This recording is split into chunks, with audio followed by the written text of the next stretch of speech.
Hey, everybody, welcome to Leadership Pathway. My name is Dave Miller. I'm the lesser of the two co founders. I don't know what that would make me, a less than co founder.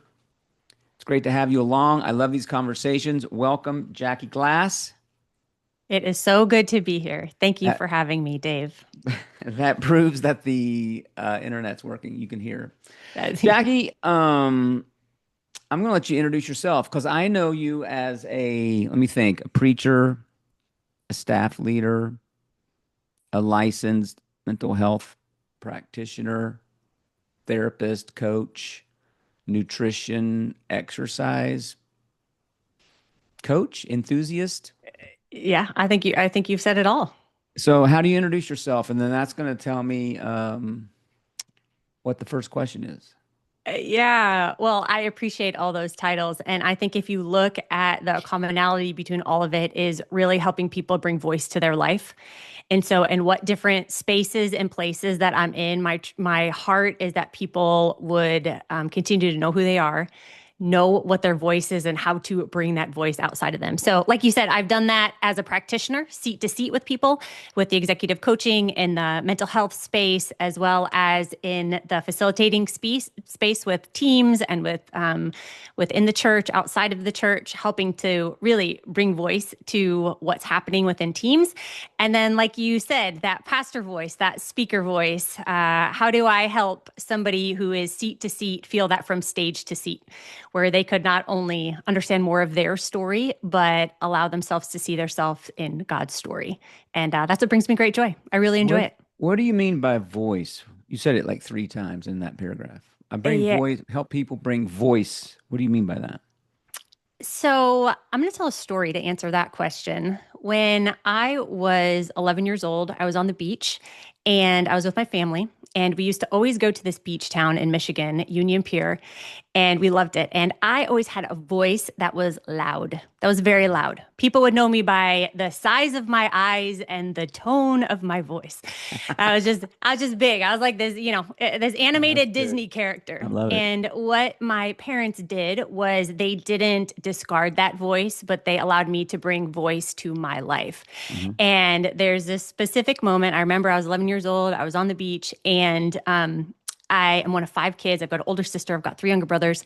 And my mom would say to me, she would say, Jackie, if any of your siblings were drowning, I would want to be next to you on the beach because your voice will save people from drowning.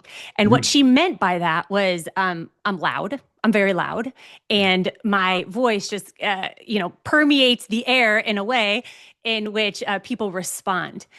And my mom is a Jewish mom. And what she didn't realize at the time was she put this prophetic blessing on my life. And those words of saying, someday your voice will save people from drowning. Wow. About 10 years ago, that came back. I was doing some coaching of my own. I was doing some kind of life planning of my own, trying to tie together all these pieces of my story. Hmm. And that phrase came back in full force. The Lord just reminds us sometimes of words that are said over us, good and bad.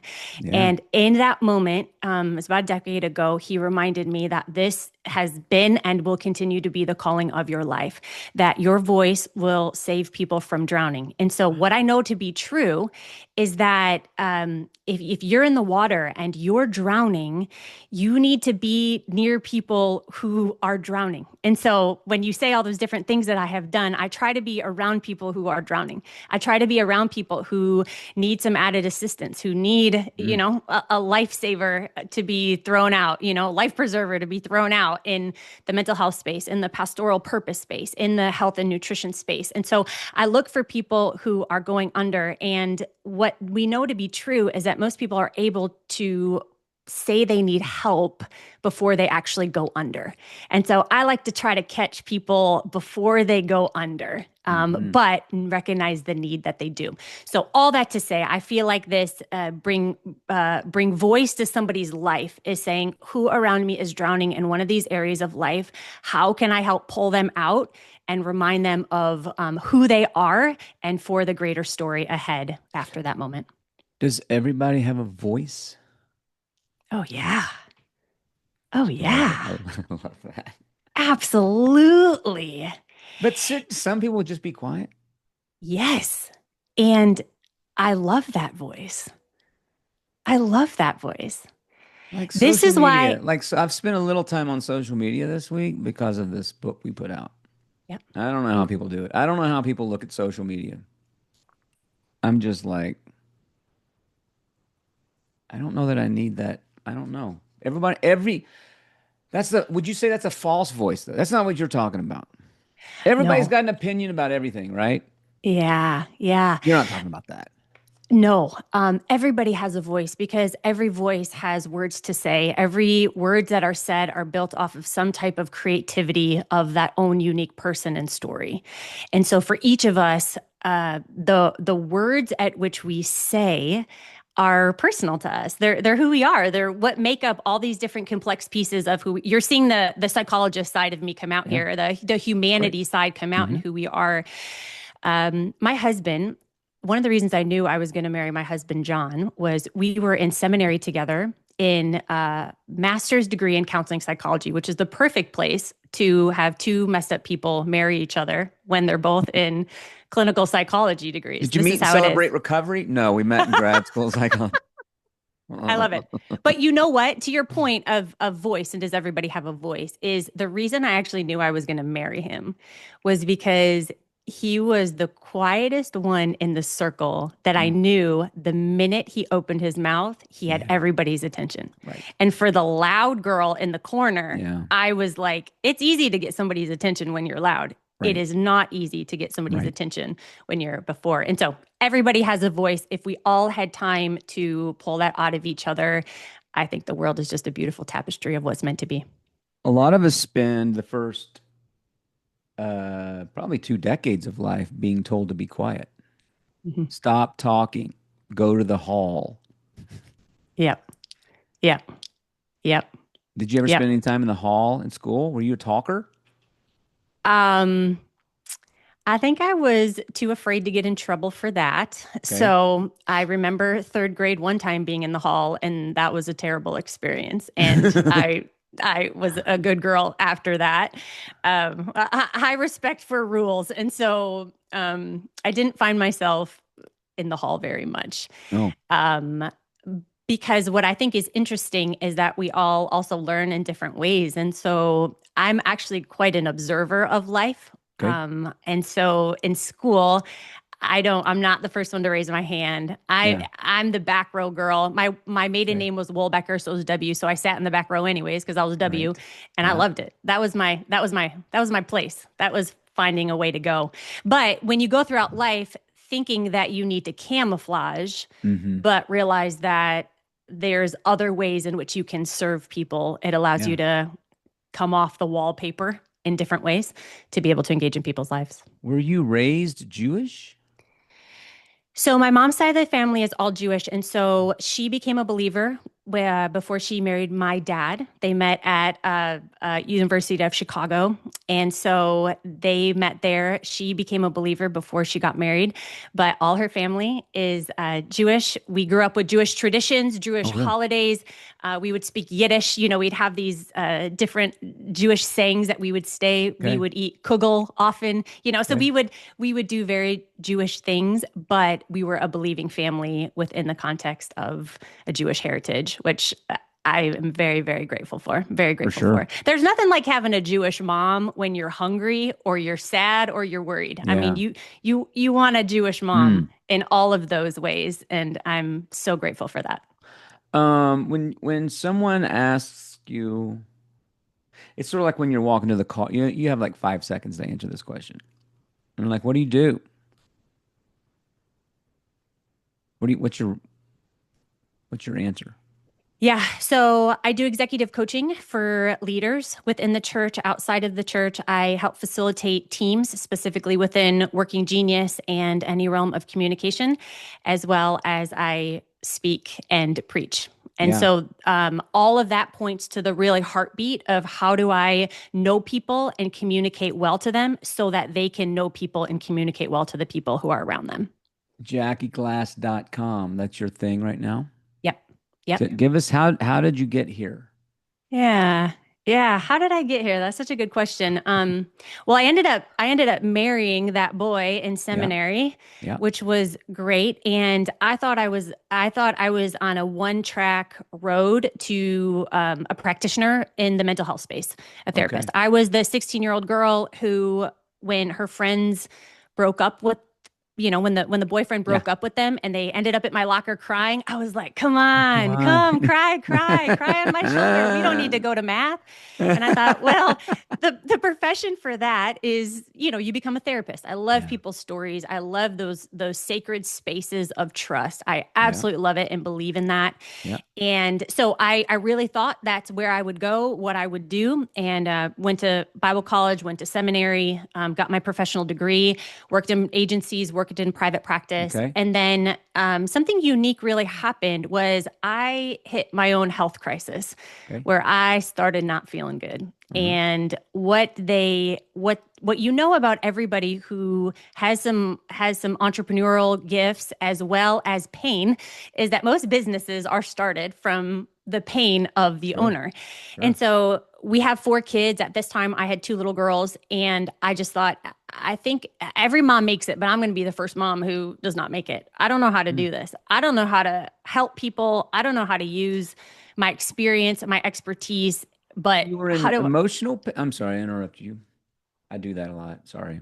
it's Your okay. emotional pain or physical pain or both or It was high anxiety, okay. which led to overeating, which led to Okay. coming home at night. I would open the cabinets, just Oh yeah. start kind of, Right. sugar, carbs, sugar, Yeah. carbs. Hmm. Began to just kind of dysregulate when it came to emotions and mental health and motherhood and sleep. And I hit this point, and I thought, I've got to learn more Yeah. about how to save people from drowning when it Hmm. comes to their physical health. Okay. And so I had the mental health hat of what was going on, and I had experience there, but I dove into the health world, and I said, well, I'm going to start with me. How does this work? What does Hmm. it look like with food? What does it look like with activity? What does it look like with sleep? What does it look like to still have things that you love when it comes to community? And so that was my first taste at starting a business. That's one part of, Oh, JackieGlass.com. I started okay. helping people with their health, and I loved it. What I hadn't shared before private practice was I had worked at Willow Creek Church. And so I had like some church experience as a pastor, and then I had the mental health side. And now I was diving into really saying, How how does somebody physically heal? you worked at Willow Creek? How long were you at Willow Creek? I did. I worked there for about 4 years. That's like Um, saying I worked at the Death Star. I think all of my friends that worked I at Willow know. Creek, I divorced or cancer. I don't know. Is it I divorced or cancer? Hey, you'll love this part of my story because of the incredible work that Leadership Pathway does and what you're so passionate about. I was the young girl who People saw me. Yeah. People gave me opportunities before I ever Yeah. earned them. I Yep. ever deserved them. They thought you were developing as a leader. I had no credibility behind my name, but again, I had a loud voice and I had big eyes, and that was let's figure out what we can do with this girl. Is that the Uh, title of your book? I like Loud that. voice and big eyes. I like it. I You love it. walked fast. Did you walk fast in the halls at the mega church? I did. Go I getter? did. I Yes, but remember, I'm a cautious observer. Where where did you Yeah. where what jobs did you have at Willow? They probably changed every other month, but just can you remember a couple of the titles? Yeah, I only had two. They Oh, were both within the community care pastoral care center. okay. So it was before the care center that had launched after Okay. I had left staff. Yep. But it was an amazing time in life because remember, I lived at this intersection of psychology and theology. Yeah. And what I was able to experience, who I was able to see, and the leaders that were around me to help me. So I helped some of the administrative group coordination for Monday Night Life, which at that time was 19 different workshops for care. So divorce Right. recovery, grief recovery. Amazing. Yeah, it was amazing support. And then I became the assistant director of pastoral care. So I was then overseeing all the volunteers and built the volunteer Oh, structure wow. for Yeah. any of the direct care during the day, as well as that support. So the phone lines were open 9 to 5, as well as anybody could walk in from 9 to 5. And man, I was just so, so deeply grateful for that experience Yeah. because I was able to learn at a young age anything can be in theory. But if you're Right. not attaching it to Yep. story and Yeah. humanity and personhood, Man. and so I got some really beautiful, beautiful experiences of not only what church support looked like, but truly what did it look like when a theory became a story? How do Yeah. we enter in there? How do we have volunteers Love it. understand that? How do we train them? I really enjoyed that time. So classic Miller leadership pathway. Okay, on a health scale of 100, 0 is you're dead. 100 is you're in just generally in all ways. Just generalize it. Don't overthink it. What was your number the day you walked in? Because Mm. Willow Creek was your first job post college? It was during seminary. During seminary. Okay, so Hmm. what was your number when you walked in? Hmm. 0 to Yeah. 100. Yeah, that's good. Don't think And my don't in my think GPA. interpretation. Don't think GPA. Just think, yeah, anything Yeah. over 50, you're doing pretty Yep, good. I yep, mean, you're yep. on the okay. I would say when I walked in, it was 80. Oh, and you walked out 4 years later. I'm going to say You're this. In the middle, it went to 20. okay. Isn't that We we interesting? we hit some stuff. That department hit some stuff while I was there. Why do doctors smoke and drink poorly, and they smoke and they eat awful? A lot of them. Why is that? Nurses, they're all out back of the hospital, smoke breaks. And I Mm, know this isn't just Kentucky where I grew up. This is a lot of yeah. places. Yeah. Why is it the people that bring all the care are the ones Mm, sometimes that are just not doing great, are they? Why is yeah. that? Do you want my honest answer For what I think? sure. So, um I think we all step into this profession because we love people, that Uh-huh. there is a tenderness to our soul and our Yeah. spirit that Yeah. we want to save people who are drowning. Yeah. But then what happens is that often becomes so overwhelmed that we don't know how to care for ourselves in the process.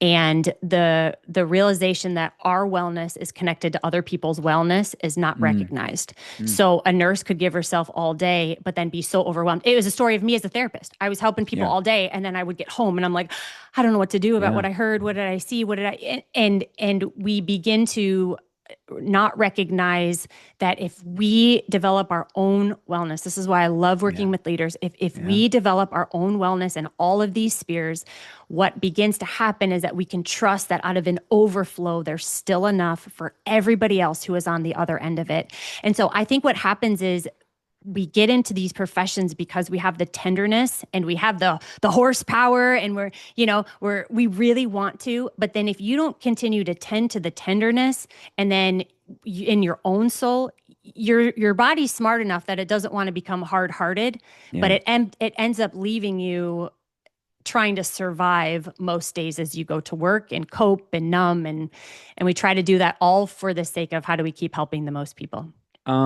Is there a person, do you think, that it just strikes me that nobody wakes up on a Tuesday and says, today's the day I'm going to throw my life away.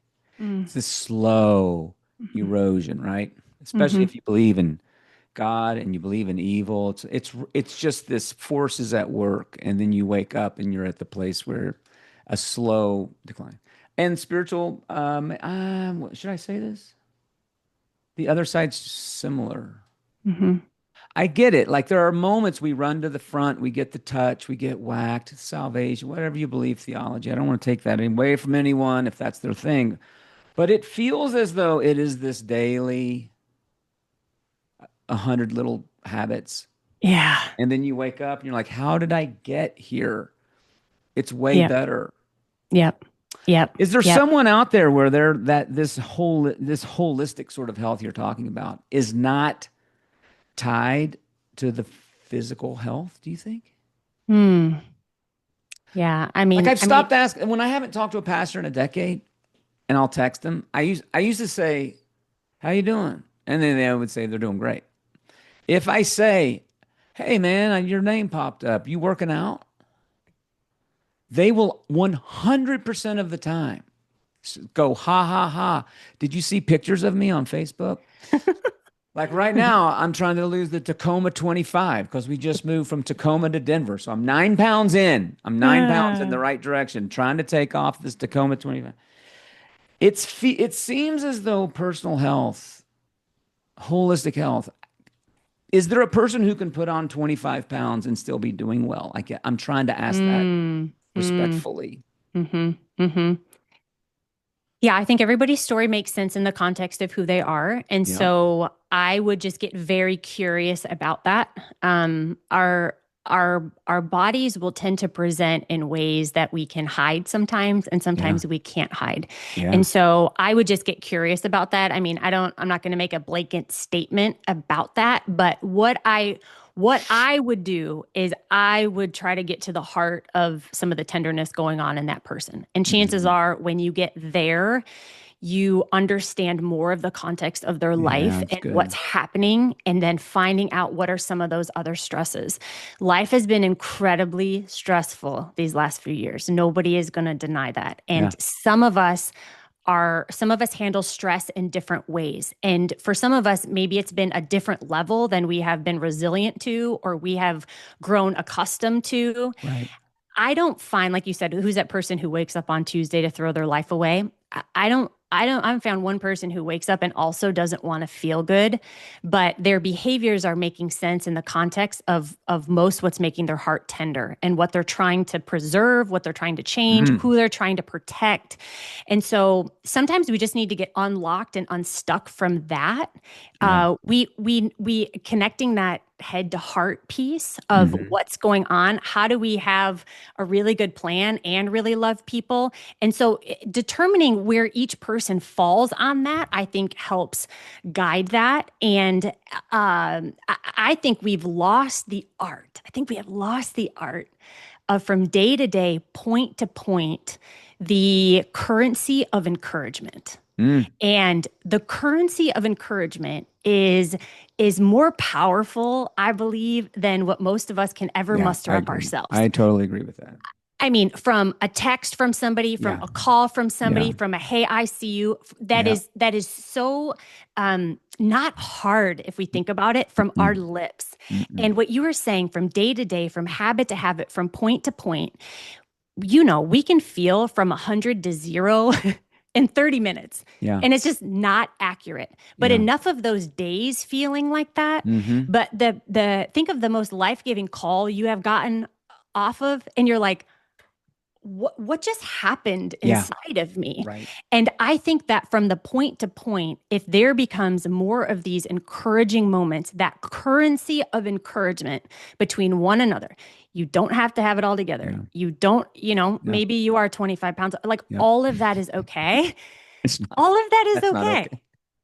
All of Yes, I that is understand. okay, because we're going to the next point. We're going to the next point. I All love that. That's so all good. we're going to the next point. What is it going to take for somebody to get to the next point? Who do they need in their corner? What words do they need to hear? What needs to happen to constantly help people feel movement in their life? Um, I got an encouraging text this morning from someone I hadn't heard from in, oh God, 10 years. We barely know, we know each other through other people.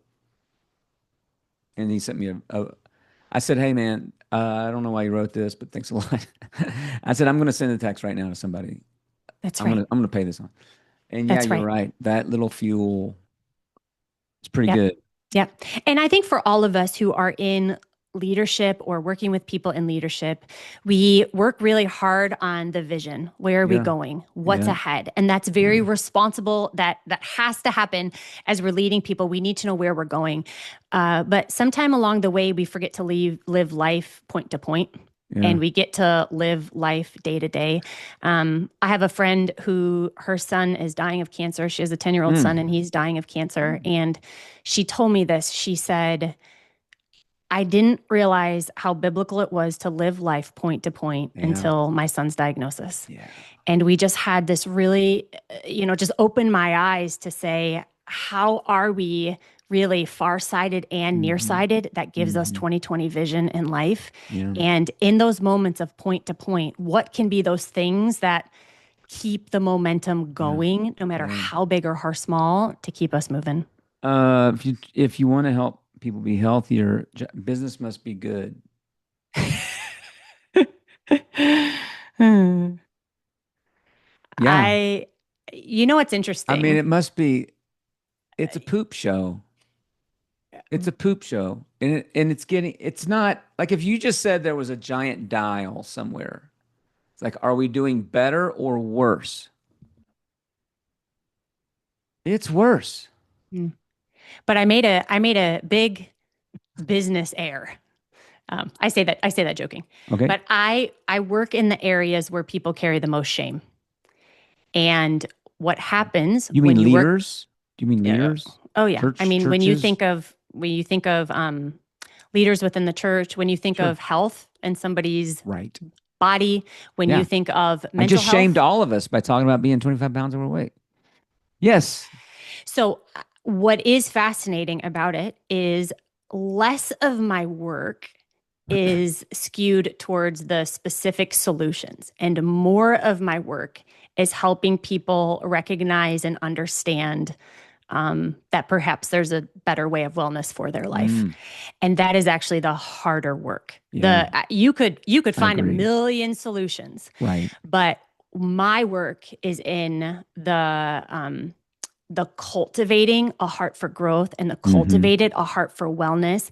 And until somebody is ready, Yeah, that's there. But I want to be top of mind when somebody is ready. And sure. so everybody has a season, everybody has a time. I want to be top of mind for that church leader. I want to be top of mind for that business leader. I want to be top of mind for the young female who's wondering if she has a voice to preach. I want to be Yep. top of mind. Yep. And the best way to do that is for me to embody a life that lives that, not perfectly, but as best as I can on all of those cylinders, Yeah. so that somebody, when they are ready, when they have a moment of like, is this it? Is there any hope? What Mm, can I do? The moment of their drowning, I want to be that's top of so mind to good. say, I think somebody else could understand and could help. Golly, that's so good. Can we talk about young leaders for a minute? Absolutely. Seems like, not that I want to project onto everyone, because I would never do that, Jackie, but it feels like sometimes go-getters, the Enneagram threes, the pleasers, the ones that just want to win, bosses love these people. Yeah. Athletic coaches love these. These are the point guards. These Yep. are the, I don't know what it is in soccer, but they're the most important player out there. Almost like a little Yep. coach running Yep. around. Yep. And we mistake that for growth. Mm. Mm-hmm. And it starts in the interview. And we Mm-hmm. deal with people every day.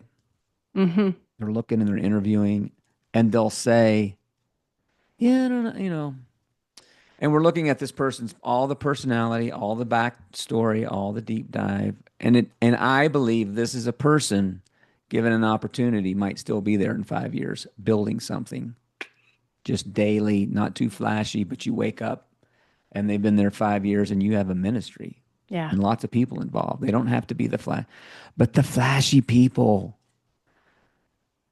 they're like, Yeah. oh man, she crushed it in the interview. And we're like, wait, wait, wait. Did you talk about they just get blinded to talent and that ability. Mm. And Mm-hmm. Mm-hmm. they are, if we want to say, the ones that crash in the 90-day window, right? In the first 90 days. Why is Yeah. that just goes, what Yep. from your seat, what can we do to help young leaders? Yep. They can even verbalize Hmm. because they're smarter today than ever. So they've done the tests. Oh yeah. They've been told. Oh yeah. Oh yeah. Oh yeah. Oh yeah. But then Yep. Yep. what can we do? Yep. I think it is on us first as businesses and organizations to be very clear about what we value. What do we value and what are we trying to build? If you are looking for a grind show, you know who you are hiring. I think that if you are even you and asking that question, you are hoping to build church staffs and cultures Yeah. that have a different perspective on what it looks like. Our culture really worships great ideas and Mm-hmm. then fast implementation. Yeah. This is what we worship. Yeah. We go right from who's got the brilliant minds, who's got the best ideas, and how fast can we implement these ideas. Yeah. And so this is one of the reasons I became a working genius certified instructor, is because this Mm-hmm. middle ground of Mm-hmm. activation. Yeah. How do we give voice really to people, all different leaders, all different potential church leaders, all different interns, Yeah. all different residents Yeah. who are different, but Yeah. we need everybody in the progression of work. Yeah. And I would assume that if there are cultures where it's the what are the best ideas? How do we implement quickly? There are people talking about your church behind your back because they've been Mm-hmm. hurt significantly, Yeah. because they haven't been brought along, they haven't been invited in, we haven't seen people. And what if instead, as churches and as we are hiring, as we are recruiting, if we are people of incredible process Mm-hmm. and incredible people. Yeah. Back in the day, you were just hiring. If you were a leader or if you were trying to build a staff for a church, you were just hiring for skill. You were looking for skill, you were hiring Sure. for skill. Now, all of us who are hiring, we have to hire and take care of the whole person. Yeah. And so that starts with us of saying, what are our values? What will we be a church for? And as you're talking about a young leader, this is what they know. This Mm-hmm. is what they're grown up doing. And Mm-hmm. so how do we, maybe we're the first catch of them when they interview for our place, but it is also that ability to say, we're going to do some things differently than when you and I were 20. We're going to we're going Mm-hmm. to we're going to do some things differently, but they are used to being cared for as the whole person. We Yeah. just have to teach them the process of from idea to implementation. Yeah. I have this thought of the go-getters in life, and I and how we praise the go-getters. And I don't want the go-getters to stop Mm-hmm. because they have a gear. Mm-hmm. They have a horsepower. I meet with people every day who run laps and circles around me, like straight up. I mean, I'm not even humbly saying that. I mean, I'm just like, you Just making guys do. facts. Okay. But Facts. here's the thing. I love that. Yeah. Right. Because I'm different.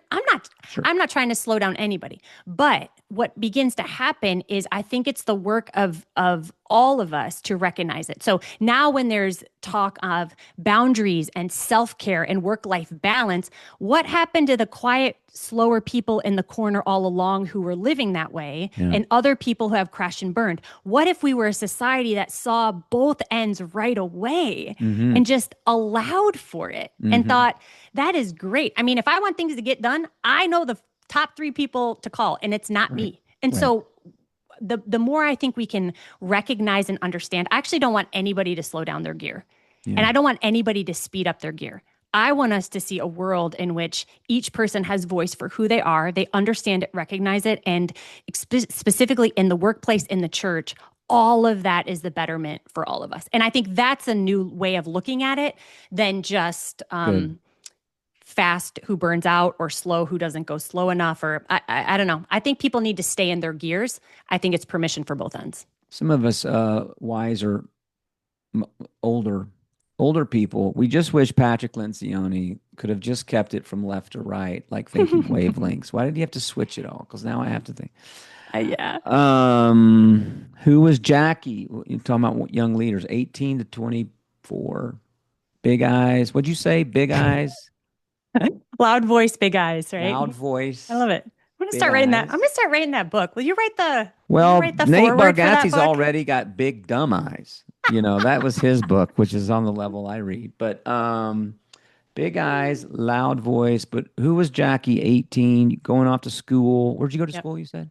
I went to Moody Bible Institute right Moody, downtown the downtown Chicago. one. Yep, yep, yep. Who were you, 18 to 24?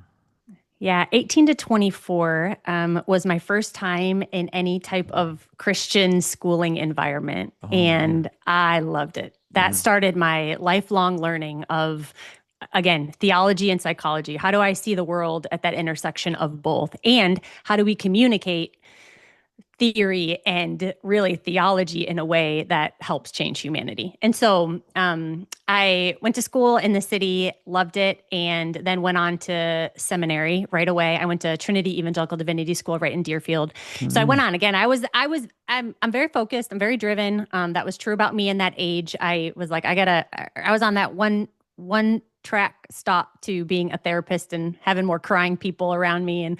And so what happened though was like you were saying about what that driven sense, that focus, that direction, I became really afraid of pain.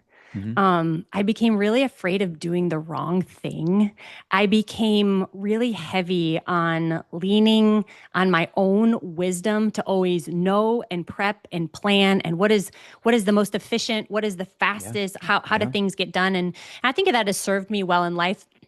But I'll never forget this moment. I was 22 years old, so it was within this in this frame, and I was working at Willow, and we had Henry Cloud come in for an event. And so Yeah. I was working at Willow. Henry Cloud was coming in for an event, and I was in charge of picking him up from the where he was staying to bring him to the event. Now you can picture Jackie, who has always lived at this intersection of psychology and theology, who now is about to pick up like one of Yeah. the guys The who guy. has written all these books. I would hear him preach. Yeah. I didn't, I was Yeah. like, how does somebody do One of your this? heroes, probably. Yeah. And I thought, all right, in my 1999 silver RAV4, I'm going to buy, a little tree potpourri thing so it doesn't smell. And I'm going to vacuum it out. And this is what I thought this is what I thought, all right, if I've got a 10-minute drive with Henry Cloud, I'm never going to have another problem again.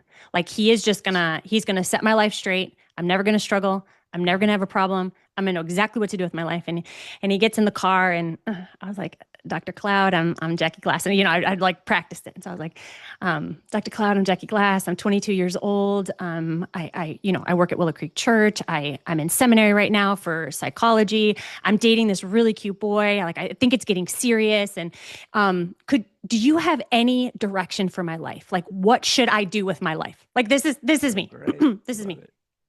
And like when you're driving and you don't know if you should make eye contact, you don't Yeah, know, right. and Yeah. in the 10-second pause feels like it's 4 minutes. And I'm like, Yes.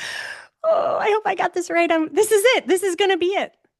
And I'll never forget this. And he just says, um, hi, Jackie. It's nice to meet you. Uh, uh, he goes, all right. So, let me get this straight. You're 22 right now. And I was like, yes, that's correct. And he goes, well, I just really think the direction for your life is that you're 23. And Mr. Dave Miller, I That's so great. sat there and I will never forget this because this gives you a window of who Jackie was. It was point to point. Yeah, right. And all that began the unraveling that Yeah. still has to be done of Yep. there's always more expected of me. Yep. I'm always meant to live, older than I am. Yeah. And it became there's enough grace for you to be 22 right now. Yeah, right. And there's enough you can know what you know, but girlfriend, buckle up because there's pain ahead and there's experience ahead and there's a lot ahead and you can't circumvent any of that. You just need to be 22 and have eyes on 23. Are you a perfectionist, do you think? I'm not good at being a perfectionist. I'm Well, not that good at means you're that. probably a perfectionist, Uh, I don't, you know what? I'm not, I would honestly, I know people who drive that way. I don't Not care bad. that much, Not you. but I really hold myself responsible for things not happening if they couldn't have happened. And that gets me in trouble. I know So the Enneagram's based on demonic witchcraft and all, but have you ever taken the We'll find out if Kristen watched this far into this episode. I love it. I Since love it. she's a certified Enneagram, whatever. Yeah, yeah, But yeah. I know it's witchcraft. But what's your number? Are you a two? Are you one? I'm not. So I'm a seven. I'm a seven wing six.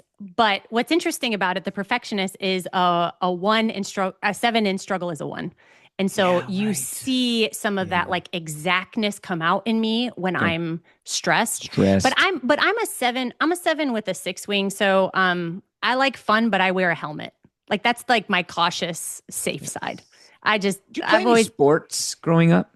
I did softball and volleyball. Those are my two sports. Like into high school, pretty Huh? serious or yeah.